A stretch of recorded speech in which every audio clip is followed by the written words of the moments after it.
E aí galera, seja bem-vindo ao nosso Geocast 10, o 10º programa do nosso Geocast.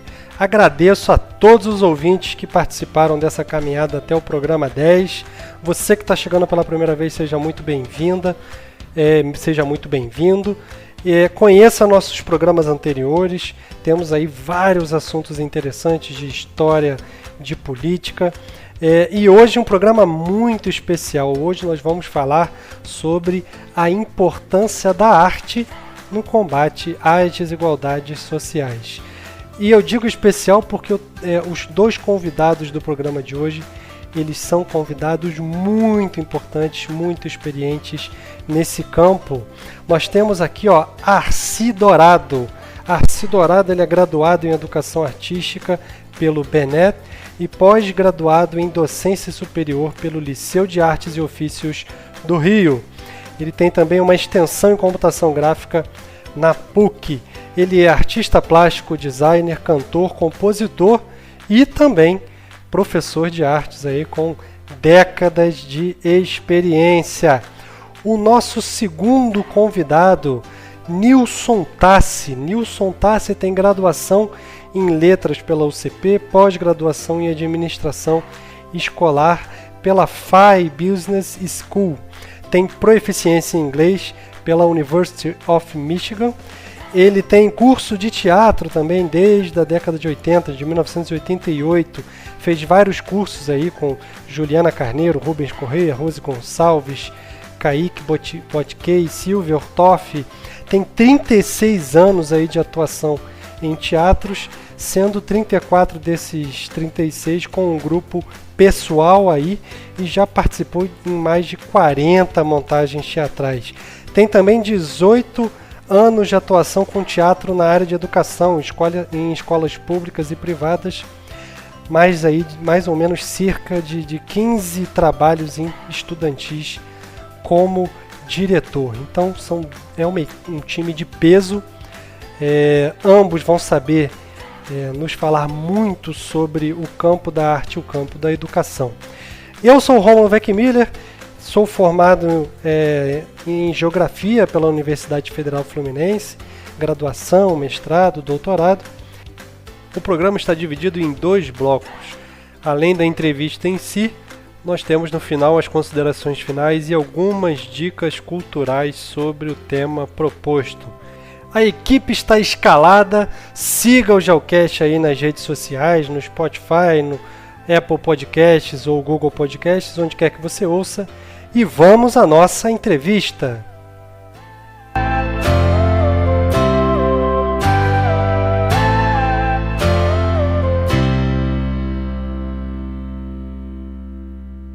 Olá galera, estamos de volta aqui para mais um Geocast, e hoje um Geocast muito especial.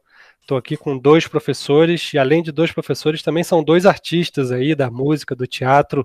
E aí, Arci, tudo bem? Tudo bem, Rômulo. Prazer estar com você aqui mais uma vez.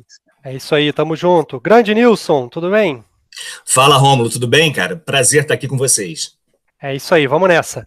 Gente, como vocês, além de trabalharem com educação, também trabalham com a arte, eu separei aqui um assunto muito interessante para a gente falar.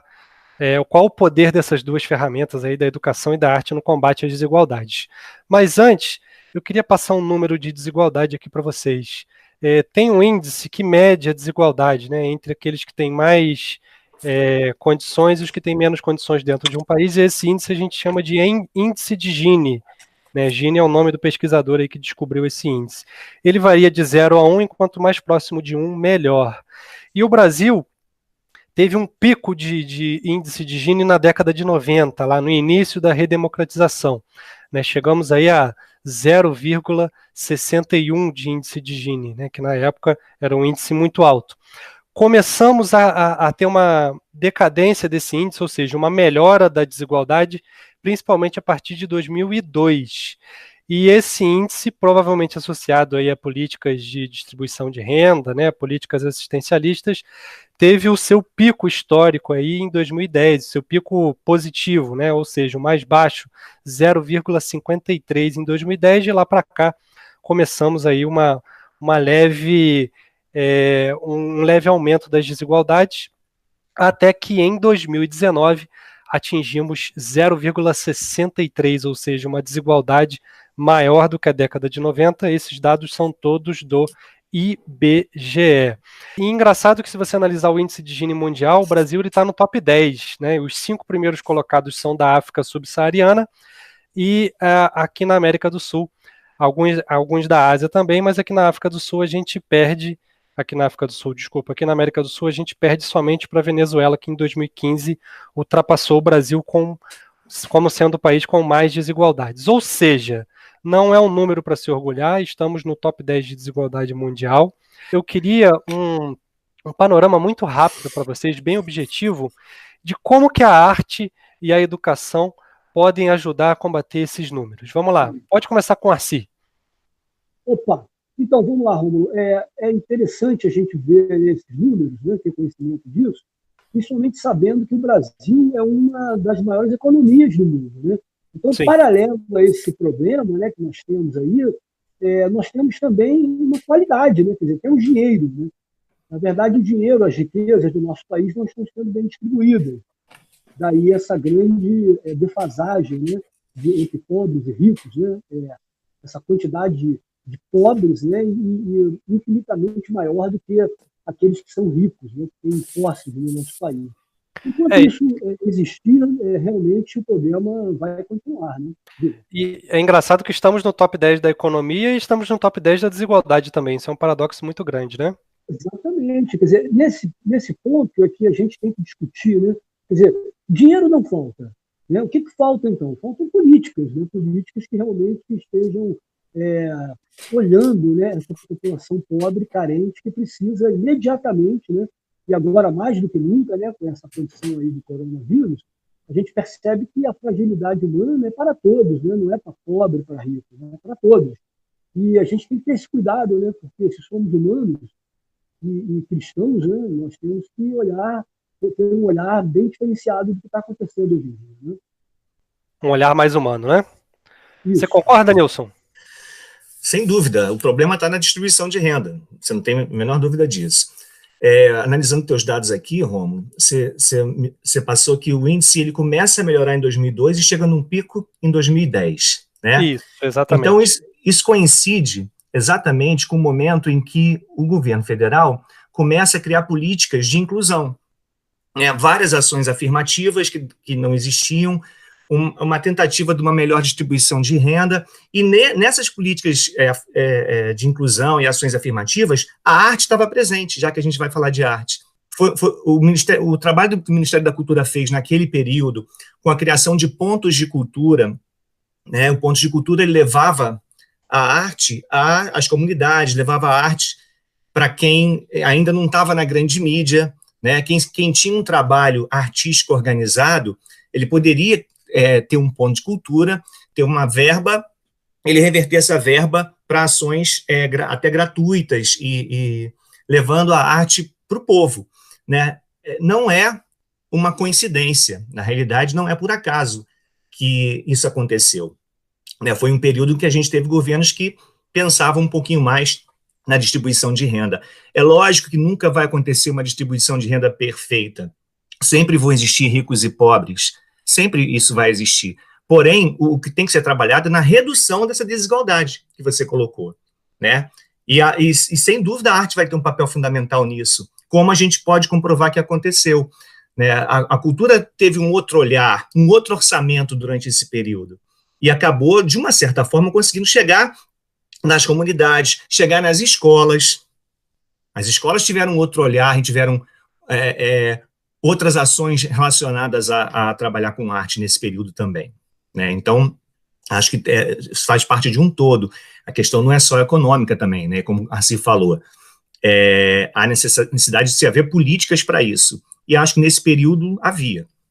Sim, eu concordo, mas eu queria saber exatamente qual o papel, como que a arte dentro da educação pode, enriquecendo a cultura aí do ser humano, pode fazer com que isso auxilie na diminuição das desigualdades. Né? Com certeza, o principal papel é sempre um papel do Estado, né? mas de maneira ali individual, no dia a dia do cidadão, como que essa arte pode influenciar? Fala, Arci. Então, eu acho importante a gente deixar claro também que existe uma diferença grande em produção artística, né, e educação artística. Né? Sim, sim. A produção artística está ligada diretamente à sociedade, né? Os artistas estão ali imbuídos da sua profissão, né? Porque a arte é uma profissão, né? O artista é um profissional, né? E, enquanto profissional, ele tem como grande objetivo na sociedade transmitir digamos, essa angústia, né, que a sociedade tem para com os seus problemas. Então, a sociedade, a arte, né, uma das grandes os grandes objetivos da produção artística é fazer com que o povo pense, né, sobre seus próprios problemas, suas próprias enfim, consequências do que é feito na própria sociedade. Né?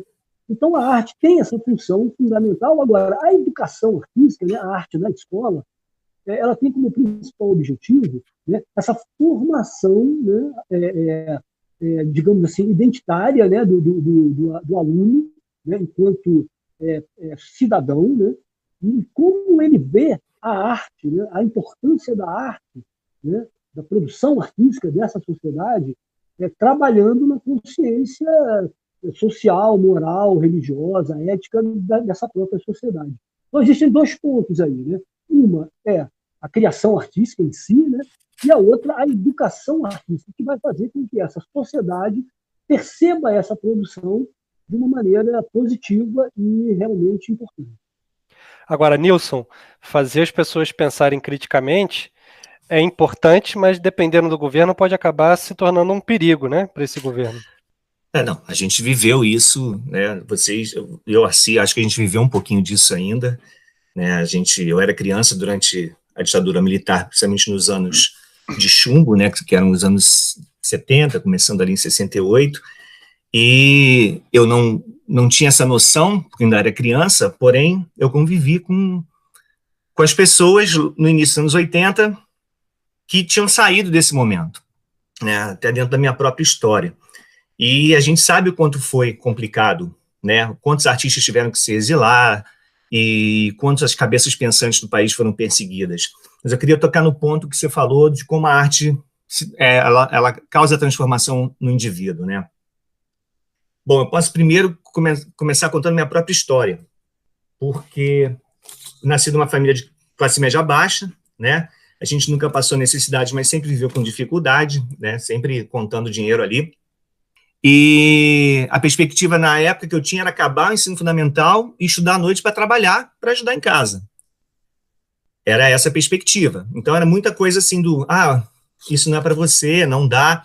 E aí, com 17 anos, o teatro entra na minha vida, de forma arrebatadora. E eu passo a conviver com pessoas na faixa de 30, eu tinha 17, recém-saídas dos anos 70 ali, alguns saídas do desbunde, né, que alguns foram para o desbunde mesmo, e outros saindo da luta. E aí isso abriu a minha cabeça de uma forma incrível. Eu percebi que havia outras possibilidades, que eu tinha direito também de sonhar, e a partir daquele momento ali, nunca ninguém pôde falar para mim, mas isso não é para você, ou você não é capaz de fazer. Né? E a formação que eu tive na minha família, junto com a perspectiva que o teatro me abriu, forjou a pessoa que eu sou. Então, eu acho que eu consigo conviver muito bem em todos os segmentos ali, em todas as áreas. E aí, vamos voltar no individual. A arte, de uma forma geral, e particularmente no meu caso o teatro, ela promove o quê? A autodescoberta, né? Toda revolução, ela começa com a tua transformação interna. Ela só é revolução se é de dentro para fora. Então, se você, enfim, se conhece, né? Se a arte promove em você a autodescoberta, ela vai aumentar a tua autoestima, ela vai aumentar, como consequência disso, a tua autoconfiança, né? Você vai saber quem você é e vai passar a olhar para o teu entorno também.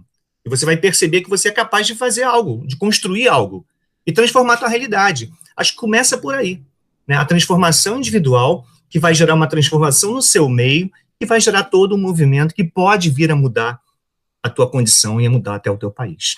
E aí a gente entra no fator preponderante, que é a qualidade, né, que a gente tem da nossa vida. A qualidade na educação, a qualidade na alimentação, a qualidade... Quer dizer, sem uma qualidade educacional, uma qualidade até alimentar mesmo, né, esse indivíduo nunca vai conseguir atingir esse grande objetivo que o Nilson acabou de falar, né, que é a liberdade, né, liberdade de pensamento. Além da liberdade, seria talvez, pelo que eu percebi da fala do Nilson, cria também uma empatia, um sentimento de coletividade, ou eu estou errado? Perfeito. Bom, gente, dando prosseguimento aqui ao nosso programa, eu acho que foi o Nilson que falou na primeira fala, não lembro se foi o Arci, falou de um projeto que levou a arte até as comunidades, acho que foi o Nilson que falou. Como é que é o nome do projeto, Nilson? Então, você tinha os pontos de cultura. Pontos de cultura. Se você tivesse qualquer entidade cultural funcionando, você tinha a condição de se estabelecer enquanto ponto de cultura, você tinha uma verba que você tinha que prestar contas ao Ministério da Cultura, mas que você estava como contrapartida, você poderia ter cursos pagos e tudo, mas você, em contrapartida, deveria promover também gratuitamente ações culturais dentro do seu segmento cultural. Então, quer dizer, isso foi uma das formas, né? Mas tem vários outros projetos que foram incentivados, que chegaram até as comunidades, né? Que havia receptividade. Quando você falou desse projeto, Nilson, ele me lembrou duas coisas. Primeiro, me lembrou uma música do Titãs, né? Eu não cheguei a acompanhar o auge aí do Titãs, mas muita coisa. Hoje, né, a facilidade que você tem de ouvir música na palma da mão com o celular, você consegue conhecer o mundo sem sair do seu quarto. Então, tem uma música do Titãs, eu não lembro o nome dela, mas chega um determinado momento ela fala: a gente não quer só cultura, a gente não quer só comida, a gente quer também comida, diversão e arte. Ou seja, a gente, infelizmente, olha para a comunidade às vezes e a única necessidade que a gente acha que a comunidade tem, pelo menos as campanhas que são feitas agora em época de Páscoa, em época de Natal, que são muito importantes, obviamente, mas a campanha de arrecadação de alimentos, e óbvio que muitas pessoas ali realmente precisam desses alimentos. Agora, não é só alimentos, deveria ser interessante também pensar em projetos culturais, porque a pessoa que vive numa comunidade, além dos alimentos, ela também precisa de lazer, né? Por exemplo, a questão dos rolezinhos lá em 2011 em São Paulo, ela pode ser considerada um movimento político muito importante, porque afinal de contas as pessoas se organizavam para ir para os shoppings, né? Começou lá em São Paulo, hoje em dia acontece nas praças e vários outros lugares, e não deixa de ser um manifesto, porque se você olhar a localidade onde essas pessoas moram, muitas vezes nem tem nenhuma praça, nenhuma quadra de futebol existe. Ou seja, aquilo dali é um movimento organizado, como se fosse um protesto na busca aí por uma alternativa de lazer e de preferência gratuita. Então, eu queria duas coisas de vocês. Qual a visão de vocês sobre esse assunto e o porquê que a arte nas comunidades, né, o passinho, o funk, o grafite, até o samba, né, lá no início da sua história no Rio de Janeiro, por que eles são vistos pelo restante da sociedade com tamanho preconceito, com tamanha marginalidade? Bom, em geral, Romulo e Arci, essas manifestações das comunidades, ela acontece com classes sociais menos favorecidas. Então, a primeira marginalização que já acontece já é social, né? Existe uma grande dificuldade que a classe média tem de aceitar o que, na visão dela, a classe média vem de baixo. Ela está muito mais acostumada com o que lhe é imposto, né? O que ela julga ser melhor, que vem de um grupo social do qual ela pensa que faz parte ou almeja fazer parte. É o que vem da Europa, né? Ou Estados Unidos, enfim. Ou então das elites. E aí vem a segunda marginalização, né? Essas manifestações, como eu falei, elas vêm de dentro para fora. Elas surgem no seio lá da comunidade. Então, elas são verdadeiras, elas são a vera, são reais, né? Então, é muito até interessante você comparar o que aconteceu, por exemplo, com o funk carioca, que quando ele começa lá nos anos 90, ele está na favela. Mas aí, a partir dos anos 2000, ele invade a Zona Sul, invadiu o resto do Brasil, né? Então, se você vai na festa de bacana, vai tocar o funk também. Só que a música entra, a arte entra, mas as pessoas nem sempre entram, né? Essa aceitação ela foi até mais positiva depois que o funk conseguiu entrar no mercado americano, europeu. Aí, de lá de fora, que chegou para cá, e aí sim a classe média começou a admitir a qualidade do trabalho. Mas primeiro tem que conquistar, né? Claro, além do próprio público, né? Do funk, né? Que é a classe mais baixa, né? Primeiramente conquistar esse público, foi para o exterior, lá no exterior conquistou, né? O público internacional, e aí sim a classe média brasileira passou a admitir como expressão artística. Algo parecido aconteceu com o samba? Não, o samba, na verdade, assim, historicamente é diferente, né? Mas a história é bem parecida, né? Existiu a marginalidade, né? O músico naquela época, quando era pego na rua com cavaquinho, violão debaixo do braço, ele era considerado um marginal, um vagabundo, né? Aquilo não era um trabalho, né? Músico não era um trabalho, era um vagabundo, um marginal. Então, isso, evidentemente, já é um preconceito cultural, né? Com relação às atividades culturais que aconteciam nos morros, né? Nas periferias. Isso realmente se repetiu agora, né? Só que, claro, é outro contexto histórico e tal, mas a história se repete, a história é a mesma, ela se repete. Não, e interessante que por muito tempo o samba sofreu preconceito até do próprio governo brasileiro, que queria implantar como música símbolo do Brasil a bossa nova, né? E a bossa nova, na verdade, ela representava um bairro do Rio de Janeiro, estava longe de representar o Brasil como um todo, né? A música de massa mesmo, nessa época, era a música popular. Foi uma adaptação, né, da marcação do samba para entrada nas classes médias altas. Sim. E o samba foi realmente aceito por essas classes depois que a implementação da bossa nova foi aceita no mundo todo, né? Por ter nascido em Ipanema, né, na praia, na beira da praia, ela teve uma aceitação muito rápida da bossa nova, né? Que tem uma base do samba, né, ali no compasso, então, um pouco quebrado na batida, só que ela é sofisticada, porque entraram elementos do jazz ali também. E aí nasceu na Zona Sul, então teve a aceitação bombástica, muito rápida.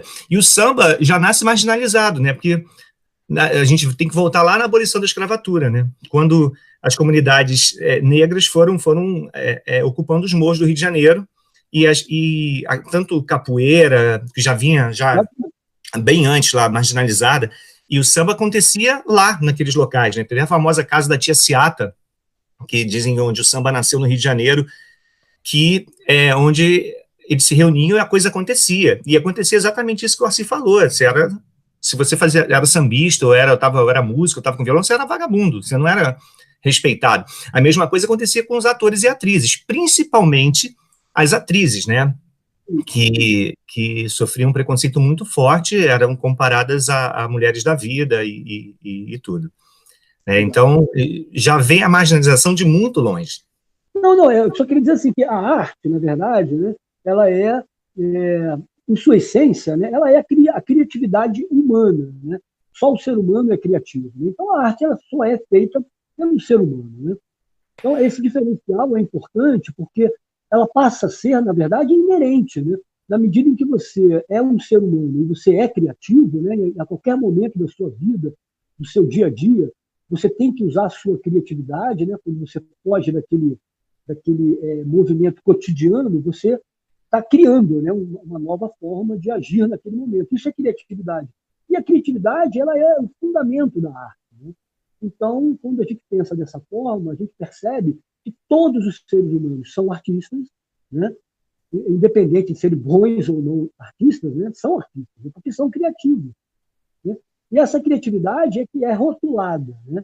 É rotulada ruim, boa, enfim, acessível, inadequada, mas todo ser humano é criativo. Então, na sua essência, todo ser humano é um artista. Né?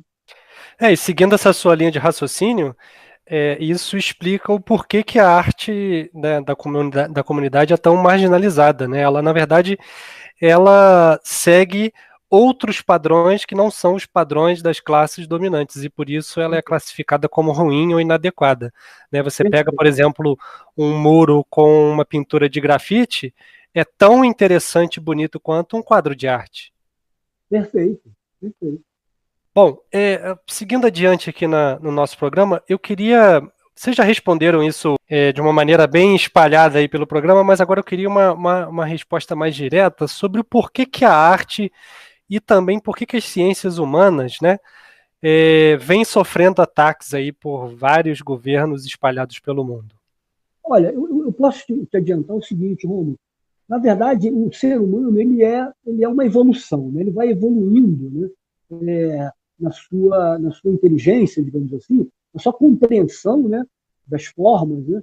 E a arte não foge desse padrão, né? Na verdade, existe sempre um primeiro momento, né? Em que o artista cria aquela condição, né? Da arte, e essa evolução ela vai se adequando, né? As condições sociais, as condições do próprio artista, da sua própria arte, e ela vai se adequando, né, a esse momento que a gente chama de profissionalismo, né? Porque o artista ele também come, ele também bebe, ele também vive, né? Ele não pode só viver de romantismo, né? De sonhos, né? Ele tem que ter concretamente alguma coisa que ele possa, digamos, vender, né, entre aspas, né, vender para a sociedade e, em resposta a isso, ele ter a sua maneira de subsistência, né? Então, a arte passa a ser um produto. Isso, para a sociedade, visto, né, pela sociedade, principalmente uma sociedade preconceituosa, que não tem uma estrutura educacional que explique melhor, né, a importância dessa manifestação artística. Então, esse preconceito ele vem o quê? De encontro com essa produção. Então, se essa produção ela vem de baixo, digamos assim, né, de um artista, por exemplo, que vem da favela, né, ele já é visto como uma produção de terceiro nível. Está entendendo? Então, existe um preconceito dentro do próprio trabalho do artista. Ao passo que o que você falou, às vezes um grafite feito na parede de uma favela tem mais valor artístico do que um quadro pendurado no Louvre. Você está entendendo? Sim. Porque existem artistas franceses ou até de outras nacionalidades que estão lá no Louvre e que não tem tanta importância quanto um grafite numa favela em guerra, no Rio de Janeiro. Você está entendendo? A importância da arte ela vai também muito de acordo com o enquadramento histórico dela, onde ela está inserida. Perfeito? Quando lá atrás, né, Basquiat foi o primeiro, digamos, pichador, né, que a gente conhece, e ele depois se transformou numa grande estrela do pop, né? Se casou com a Madonna, inclusive, morreu cedo, né? E ele foi considerado um dos maiores artistas contemporâneos, é considerado até hoje. E começou o quê? Começou pichando as ruas de Nova York. Então você vê que houve aí um processo evolutivo, né? E até de compreensão dessa arte, porque ele podia ter morrido, né? Jean-Michel Basquiat, eu estou falando, ele podia ter morrido no seu ostracismo, na sua vida ali de pobre, né? De favelado mesmo, né? Nova York. E ele passou, em pouco tempo, meteoricamente, né? Tudo também dependendo da história, né? Do momento histórico que ele viveu, claro, que convergeu para ele ter muito sucesso na vida, né? Como artista. Então, isso tudo tem uma história, né? E a arte não foge disso, né? É um elemento histórico mesmo. Falando aí dos ataques, né, que as artes e as ciências humanas sofrem. A arte reflete o seu tempo, né? Então, o que acontece? As artes e as ciências humanas, elas têm um poder muito grande, que é o poder de fazer o ser humano olhar para dentro de si mesmo, né? E colocar o que está lá dentro, expresso em forma de arte, né? E as ciências humanas, história, filosofia, geografia, sociologia, faz o ser humano olhar para o seu entorno. E aí, daí para frente, olhando o ambiente que o cerca, né, entender esse ambiente e buscar transformá-lo, né? Isso não interessa para alguns governantes, né? Porque para eles um povo ignorante é mais fácil de dominar. E cabeças pensantes não são bem-vindas para determinados governos. Elas incomodam, e particularmente a arte ela tem o poder de provocar, acender nas pessoas o que está adormecido. E, como a gente falou anteriormente, as ditaduras sempre perseguiram as cabeças pensantes do país, né? Nos anos 70, História, Geografia, Filosofia e Sociologia, por exemplo, desapareceram do currículo escolar. Elas foram substituídas por estudos sociais, OSPB, Organização Social e Política Brasileira, e Moral e Cívica, que eram, na realidade, usadas para reafirmar o regime dentro das escolas, né? Eu vivi, estudei isso, né? A gente tinha isso como matéria, né? Então, isso impactou toda uma geração, né? Impactou toda uma geração. Eu não vou esquecer a transformação que um professor fez comigo no liceu, em 79, quando a gente não tinha noção, né? A gente é família classe média baixa, minha família nunca foi engajada politicamente, e aí eu começava a ver, eu tinha mania de ver o Jornal Nacional na época, e eu estava vendo as pessoas voltando, os exilados políticos voltando por causa da anistia, em 79. E aí eu comecei a me perguntar por que aquelas pessoas estavam fora, o que tinha acontecido para aquelas pessoas, por que elas não podiam voltar para o país, só estavam voltando agora, o que era aquilo, né? Eu perguntei para o meu professor de ASPB na sala de aula, professor Josemar Contagem, já falecido, e ele não pôde responder na sala de aula, mas ele falou assim, no corredor eu te falo. E aí ele me falou no corredor, explicou, aí que eu fui me atentar para o que tinha acontecido no país e fui me interessar muito pelo assunto, né? Tudo que eu consumo, o que eu puder de livro, com documentário, de filme sobre aquele período, porque é um período que era a minha infância, e era uma coisa obscura, acontecia, mas eu não tinha acesso àquilo. Então, olha o poder que as ciências humanas têm, uma resposta que o professor me deu no corredor, porque ele não podia dar essa resposta dentro de sala de aula, e isso acendeu todo um interesse meu ali. Então, é por isso que as humanas e as artes sofrem ataques, né? Porque elas despertam as pessoas. Existe um movimento, né, atual aí que está querendo voltar, né, essa mesma ideologia, né, de que um povo que pensa é um povo que atrapalha, né, os poderosos, né? Exatamente. E aproveitando esse seu gancho, eu queria um dos principais ataques hoje em dia vem em relação à Lei Rouanet. O governo atual e vários governos estaduais, com esse discurso de ataque à Lei Rouanet, conseguiram uma popularidade muito grande, às vezes distorcendo um pouco a realidade, né? Na verdade, tem uma tendência mundial aí de governos se baseando em notícias falsas, né, as famosas fake news, ou teorias da conspiração. E, como vocês sabem, teoria da conspiração você não tem como refutar, porque ela tem a ver com crença, a pessoa acredita e ponto. E qualquer argumento ali lógico e científico que venha contrapor essa conspiração é alvo de desmoralização, xingamentos e tudo que a gente tem visto aí nos últimos tempos. Mas só para deixar bem claro aqui, a Lei Rouanet, ela na verdade representa o nome, né, da pessoa que criou, era o secretário de Cultura lá do Collor, em 91, olha quanto tempo tem a Lei Rouanet, né, são quase 30 anos, Sérgio Paulo Rouanet, através da Lei 8.313, instituiu essa lei de incentivo à cultura. E diferente como é que funciona a Lei Rouanet?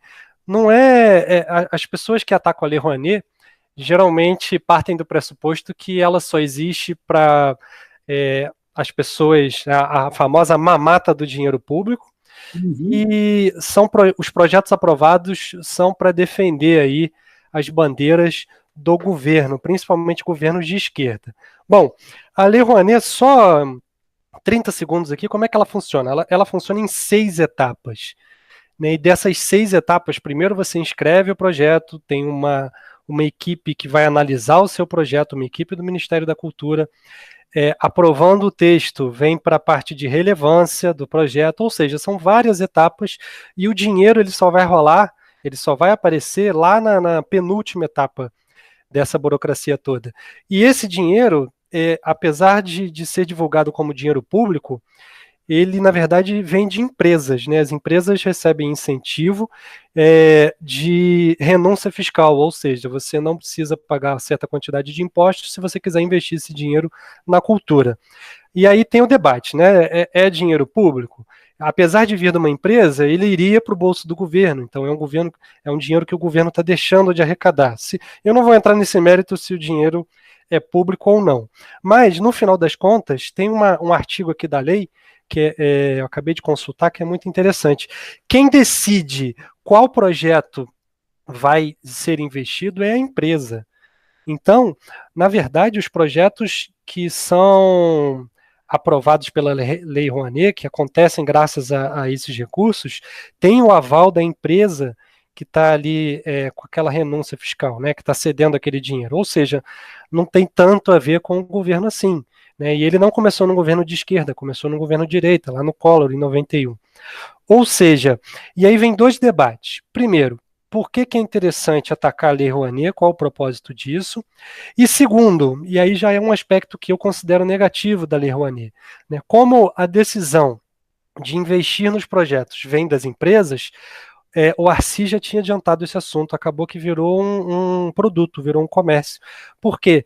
É bom para a empresa investir em projetos que façam sucesso, afinal de contas, ela vai poder usar isso como marketing depois, vai acabar se tornando uma imagem positiva dessa empresa. E metade de todos os projetos da Lei Rouanet nos últimos 10 anos no Brasil aconteceram na região sudeste. Obviamente, além de ser a região economicamente mais importante, é a região mais populosa, ou seja, é um produto, é uma região onde o produto vai vender mais. Então são duas perguntas. Qual o interesse dos políticos atacarem essa lei, que é importante para aumentar a cultura no Brasil, e o aspecto negativo da Lei Rouanet, que acaba contribuindo para o aumento das desigualdades. Né? Certas áreas recebem muito mais projetos do que outras pelo interesse mercadológico. Pode falar. Olha, eu acho que você explicou muito bem o processo todo, né? A Lei Rouanet, no meu ponto de vista, não é dinheiro público, é dinheiro privado. Sim. Ok, esse dinheiro podia ser revertido para os cofres do governo. Sim, mas também o governo está passando a bola para a iniciativa privada de investimentos que poderiam sair dele, né? Está fomentando cultura. É claro, né, que as empresas grandes, que podem investir as maiores quantias, vão querer investir em artistas que vão dar visibilidade. Isso está claro. Mas também, esses artistas, e aí eu vou dizer, os grandes artistas da música e também os grandes musicais de teatro, empregam muita gente. O cinema também. Você está movimentando toda uma indústria ali e que tem muitas pessoas que vivem dela. Sim. Para cada produção, você imagina assim, 100, 150 pessoas vivendo daquilo ali, e famílias vivendo daquilo ali. E é um investimento que está vindo da iniciativa privada. Eu acho que a Lei Rouanet, ela deveria ter alguns ajustes. Talvez um ajuste interessante seria que, para toda empresa investir numa produção de ponta grande, também deveria investir uma outra quantia, menor até, numa outra produção média ou pequena, que aí você não contemplaria só os grandes artistas. Né? É compreensível que ela queira associar sua marca a um grande artista, mas ela também é tão bonito quanto associar sua marca a projetos bonitos também que estão fazendo bem para as pessoas menos favorecidas. E o ataque à Lei Rouanet, que aconteceu principalmente no período eleitoral, é claro que as pessoas foram influenciadas pelo turbilhão de fake news que rolou naquela época, né? E é muito desconhecimento das pessoas, né? As pessoas falavam em forma de bravata, ou falavam com eloquência de um assunto que elas simplesmente não conheciam, não faziam a menor ideia do que se tratava, né? Isso é que é triste, né? E na realidade foi o que aconteceu. E por isso as pessoas atacaram tanto. Eu vejo assim, os grandes problemas do Brasil, né, é essa condição de que a cada 4 anos, né, teoricamente, muda o governo, mudam as pessoas e, evidentemente, mudando as pessoas, mudam as ideias. Né? Então, como é que pode você imaginar uma política que pode funcionar, né, num país gigantesco como o Brasil, se de 4 em 4 anos chega uma outra equipe com novas ideias e quer mudar tudo? Então, a Lei Rouanet, ela realmente é uma lei revolucionária no sentido de dar credibilidade à produção cultural do país. Claro e evidente que ela tem que ser, a cada momento, né, a cada ano de implantação, ela tem que ter seus reajustes, né, a sua forma de poder ter um trabalho mais positivo, né, voltado para a sociedade, a cada momento que ela vai se aperfeiçoando, né, a cada momento que você vai vendo na experiência, na prática, como ela funciona. E não retroagir ao zero, né? Vamos acabar com a lei e vamos fazer outra. Não é por aí. Né? Então, o grande problema do Brasil é esse, é destruir o que foi feito para começar tudo de novo. E aí, começar tudo de novo demora tempo, né? Até o povo se entender, se adaptar, e entender qual é a proposta desse novo governo, aí vamos para a estaca zero tudo de novo. Pensar, complementando o que você está falando, assim, não sei se você concorda comigo, pensar a longo prazo no Brasil politicamente é complicado porque ele pega um projeto de outra pessoa, dá continuidade e não coloca o nome dele. Então, quando ele quiser se reeleger, ele não criou nada, né? Ele só continuou o projeto dos outros. O pensamento do político brasileiro é esse. Eu não quero atrelar o meu nome àquele outro político que acabou de sair, mesmo que aquela ideia tenha sido muito boa e mesmo que aquilo esteja dando certo. Né? Ele destrói aquilo, né, aquele projeto, e quer construir nele, colocar o nome dele. E aí, meu amigo, desse jeito, não vai dar certo nunca. Né? É verdade. Isso acontece nas menores esferas, não é só governamental, não. Eu queria dar um exemplo pessoal meu com relação à Lei Rouanet. Eu tive um projeto aprovado, né, de R$130 mil, né, que seria implementado nas escolas públicas. Um projeto que trabalhava com criação de personagens, um projeto muito interessante. E esse projeto foi aprovado, saiu no Diário Oficial, 130 mil que eu poderia captar. Né? E aí, quem conhece o Arci Dourado com o projeto deles? Ninguém. Então, qual é a empresa que daria 130 mil? E eu não consegui. Eu corri atrás, fui às empresas, bati na porta, mas as empresas vão o quê? Vão escolher os projetos daqueles artistas que já têm nome no mercado, e é aquilo que você falou. A empresa, ela tem produto também para ser vendido. Então, eu tenho que o quê? Fazer o quê? O que é melhor para o meu produto? É colocar o meu produto ao lado de um artista já conhecido, já famoso, que já tem credibilidade na sociedade, e aí sim eu vou ganhar, né, com esse investimento. Enquanto que um artista que não é conhecido, que é pequeno e tal, ele fica naquilo ali mesmo. Então, eu tenho esse exemplo pessoal e não consegui ir para frente. Né? Então, você fica realmente atado, né, com as mãos amarradas. Ou seja, ou você se integra ao grande sistema, né, e vira uma dessas famílias que dependem do grande artista, como o Wilson acabou de falar, né, e está integrado no sistema, ou você, né, bate de frente, né, com o sistema. É muito complicado, é bem complicado. Agora, na minha opinião, aperfeiçoar é muito melhor do que destruir, com certeza. Com certeza, com certeza. É uma fragilidade aí da Lei Rouanet, mas ao invés de destruí-la, o ideal seria aperfeiçoá-la, como a sugestão que o Nilson deu uns minutos atrás, né, Nilson?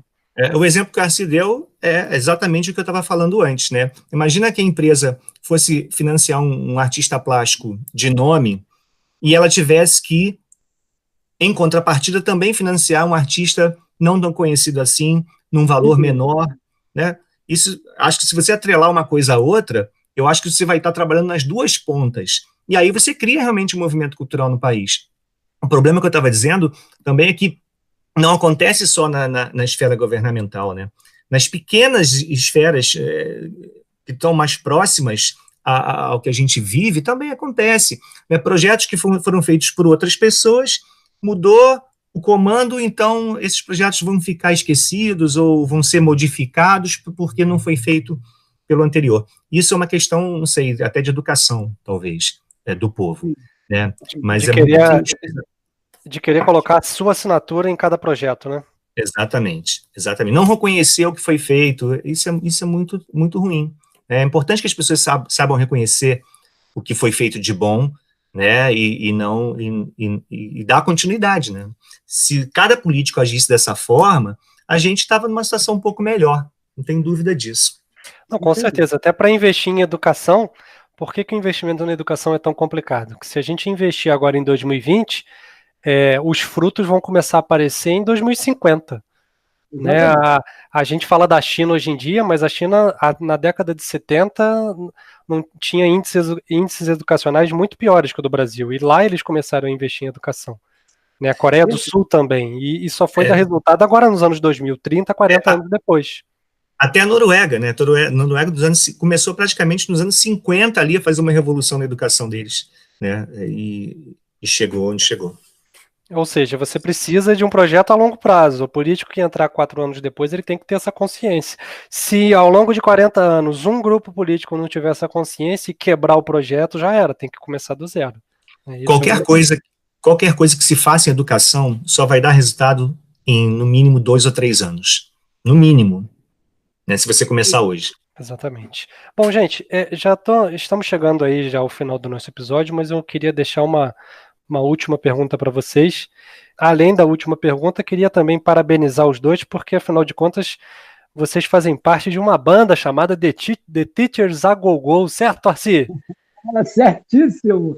Faz o jabá aí, Arci, Nilson. Nossa banda já está há quase 10 anos aí, né, na estrada, e aí a estrada mesmo, a gente vai para lá e para cá, e vamos tocando, levando música para as pessoas, e o nosso grande objetivo com a nossa banda, né, formada por professores, né, eu no vocal e no violão, o meu amigo Nilson aí que está falando com vocês, vocal e guitarra, temos o Bruno na bateria e temos também o tio Zé lá no contrabaixo. E a gente faz um rock dançante, né? Para as pessoas dançarem, se divertirem, o nosso único objetivo é esse. E a arte tem esse grande poder, né? De levar as pessoas à alegria, à felicidade, um momento de entretenimento, né? Que o ser humano precisa tanto, né? Para encarar aí o seu dia a dia de labor. E a agenda, como é que tá, Nilson? Tá parada, né? Agora parada, né? Agora esperando tudo voltar. Não, mas vai voltar e eu tenho certeza que vocês vão voltar à estrada. Como última pergunta, eu queria deixar para vocês aí em aberto quais as perspectivas que vocês veem para o Brasil no campo da arte. Nesses momentos mais difíceis, a arte sempre se sobressai, né? Ela sempre se destaca, né? Grandes movimentos artísticos, eles surgiram em momentos de muita dificuldade da humanidade. Se você olhar lá atrás na história, a produção artística renascentista, que é maravilhosa, ela vem a partir do momento de mudança de mundo ali muito grande, né? Se você olhar, por exemplo, lá a Depressão Americana, foi logo depois da Depressão Americana que o jazz realmente sai ali de New Orleans, né, onde nasceu e tudo, e ganha o status de música corrente principal americana. Depois da Segunda Guerra, os Estados Unidos vivem um momento lá de baby boom, né? Não sei se é a expressão lá que foi um momento de alta natalidade no país devido à onda de otimismo. E aí surge o rock.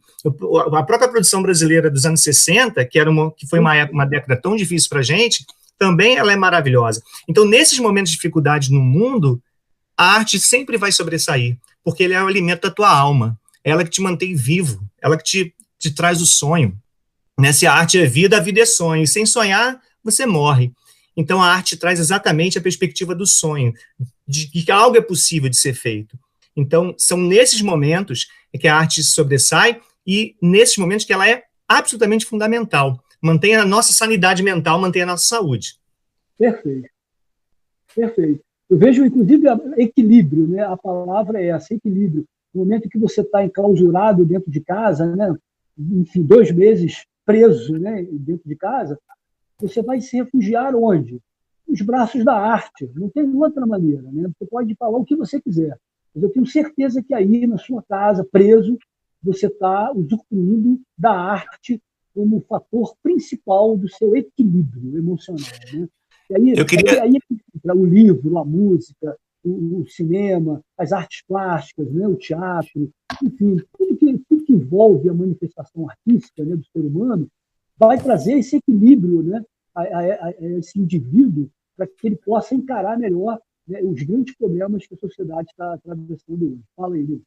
E como a gente está falando aqui nesse tempo todo de arte e educação, não tem como não citar 2 pessoas que conseguiram unir muito isso num período muito difícil, que foi durante a ditadura militar, nos anos 70, que eu volto a falar aqui. Né, o Augusto Boal, que foi o criador do Teatro do Oprimido, e ele bebeu na fonte do Paulo Freire, da pedagogia do oprimido, né? Ele criou o Teatro do Oprimido, que consistia em quê? Quem eram os protagonistas? Ele ia até as comunidades. Os protagonistas eram as pessoas da comunidade, né? O pedreiro, a empregada doméstica, o carpinteiro, as pessoas dali.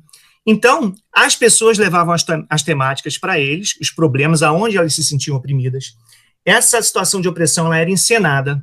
E quando a coisa chegava numa crise, a crise se configurava ali em cena, ele parava e pedia para as pessoas assistindo, que eram as pessoas da comunidade, para darem soluções para aqueles problemas, que eram os problemas das pessoas ali mesmo. E essas soluções, possíveis soluções, elas eram encenadas, e a partir daí, algumas soluções realmente saíram, as pessoas saíram com outras perspectivas para as suas vidas. Esse método, ele foi traduzido em 60 países, né? E foi, quer dizer, inspirado em Paulo Freire, na Pedagogia do Oprimido, que é levado por um dramaturgo e diretor teatral, Augusto Boal, para resolver o problema das pessoas, quer dizer, levando teatro, levando a arte para as pessoas, para dar novas perspectivas. E num momento tão difícil, né? Trabalho pioneiríssimo, com arte, dentro de comunidade. Então, nesse momento agora que a gente vai passar tantas coisas, quando a gente retomar, a vida não vai ser diferente, e a gente tem que ter um olhar diferente para ela. Se a gente não tiver arte junto, a gente acho que não consegue andar, não. É a questão da sanidade que o Arci falou, né, Arci? Isso, eu só queria dar um depoimento. Eu tive a honra, né, o prazer de conhecer pessoalmente o Boal, né? E ele era uma pessoa realmente incrível, né? Porque o trabalho dele era diferente da sua personalidade, que é uma coisa inacreditável. Ele era uma pessoa tímida, né? Quando ele estava falando, né, pessoalmente com você, ele era totalmente tímido, até franzino, baixinho, pequenininho. E quando ele começava a trabalhar, ele se transformava num gigante, né? Então, como a arte tem esse poder transformador e fundamental, né, para uma sociedade conseguir o seu equilíbrio. Mas qual era a matéria-prima, Arci, do Boal, no trabalho deles? Ouvir as pessoas, dar voz às pessoas. Eu acho que é isso que está faltando e é isso que a arte faz. É isso, a função principal da arte. Eu concordo com o que vocês falaram e eu queria agradecer imensamente o bate-papo que a gente teve hoje. Eu acho que é muito importante encontrar pessoas nesse momento que saibam tanto sobre esse assunto e falem de uma maneira tão clara, tão objetiva e tão acolhedora, principalmente nessa época de quarentena. Então, muito obrigado, Arci, muito obrigado, Nilson. Obrigado a você, Rômulo, pela oportunidade. Que bom abrir o espaço para a arte nesse teu canal que já está ficando famoso aí. Muito bom de dividir o espaço com o mestre Arci, companheiro aí de pau, companheiro de trabalho, e que já virou um grande amigo, como você também, Rômulo. Então, um prazer. Olha, eu queria dizer mais uma vez da alegria de estar com você aí, Rômulo, no seu programa. É uma iniciativa bastante importante, principalmente nesse momento que a gente está vivendo aí, né, de fake news, de pessoas falando que não entendem, né? Então, você criando esse canal aí para a gente poder debater assuntos não só importantes para a sociedade, mas principalmente para escutar pessoas que estudaram para isso, né? Para poder falar realmente com embasamento, né? Então, muito, muito, muito feliz mesmo, Rômulo, aí com o seu trabalho e a gente fica mais feliz ainda de poder contribuir com ele. Grande abraço, meu irmão. Nilson, meu irmão querido. Espero que toda a família esteja bem. Beijo em todos aí. Falou, gente. Muito obrigado. Um abraço em todos aí. Valeu. O programa de hoje foi muito importante para nós percebermos a importância da arte no cotidiano da população, fomentando aí a sua luta contra as desigualdades. A arte nos torna mais críticos, a arte expande nossos horizontes. Além de melhorar a pessoa como indivíduo, faz também aumentar a empatia, né, o sentimento aí de pensamento coletivo. Por isso, além da arte, também é muito importante a educação, e uma educação de qualidade necessariamente precisa ter a arte como elemento participante. Foi muito importante trazer o Nilson e o Arci, são dois profissionais da área, tanto de educação quanto da área da arte, com muitas décadas aí de experiência e já beberam de várias fontes, a fonte da música, a fonte do teatro. Queria deixar algumas dicas aqui para vocês. Para quem gosta de música, o álbum de outubro de 2019 do rapper, do cantor e compositor Emicida. Ele lançou um álbum em 2019 chamado Amarelo, ou você pode falar Amarelo, se você quiser, tudo junto também. Esse é um álbum extremamente crítico, uma série de músicas que retratam aí a questão da desigualdade de gênero, da desigualdade de raça, questão de classes, Então realmente é um álbum aí bem crítico, bem interessante, que usa a arte para nos fazer pensar sobre questões do nosso cotidiano, disponível aí no Spotify, no Deezer, em todos os tocadores aí de música. Para quem gosta de charge, eu deixo aqui a Carlos Latuf como dica. O Carlos Latuf, ele nasceu no Rio de Janeiro, ele tem 51 anos de idade e ele é um chargista já com décadas aí de atuação. Ele costuma publicar, além de publicar em vários jornais e blogs, ele tem a página dele no Instagram, @LatufCartoons, é a página dele no Twitter também, onde ele posta todas as charges que ele faz. Ele realmente tem uma visão crítica muito forte sobre a política mundial, especialmente no Oriente Médio, né? Ele já foi utilizado aí por manifestações no Oriente Médio, manifestantes utilizando as suas charges como um símbolo da luta, né? Esse ano ele ficou famoso por uma charge que ficou exposta lá no Planalto e alguns deputados se sentiram ali ofendidos e tentaram retirar essa charge do Carlos Latuf. Vale a pena você segui-lo aí nas redes sociais. Só jogar Carlos Latuf no Instagram e no Twitter que você vai achar. Por último, para quem gosta de grafite, esse já é mais famoso, Eduardo Cobra, né? As principais obras de grafite ali do centro do Rio, o centro revitalizado ali da Praça Mauá, que fez parte da Olimpíada, que todos aqueles paredões coloridos foram feitos em sua maioria por Eduardo Cobra, que tem aí obras espalhadas, murais em Londres, Nova York, São Paulo. Então ele realmente, no mundo grafite, ele tem várias premiações e várias obras importantes. Eu escolhi o Cobra porque ele tem uma origem humilde, né? Ele nasceu no Maranhão e veio como migrante tentar a sorte no estado de São Paulo, como milhões de pessoas também já tentaram, e usa aí a grafite como a sua arma de criticidade ao sistema. Então vale a pena você conhecer. Novo álbum do Emicida, charges do Carlos Latuf e aí as grafites do Eduardo Cobra com K. Beleza, gente? Espero que você tenha gostado. Agradeço aqueles que chegaram até aqui. Até o próximo Geocast. Valeu, falou!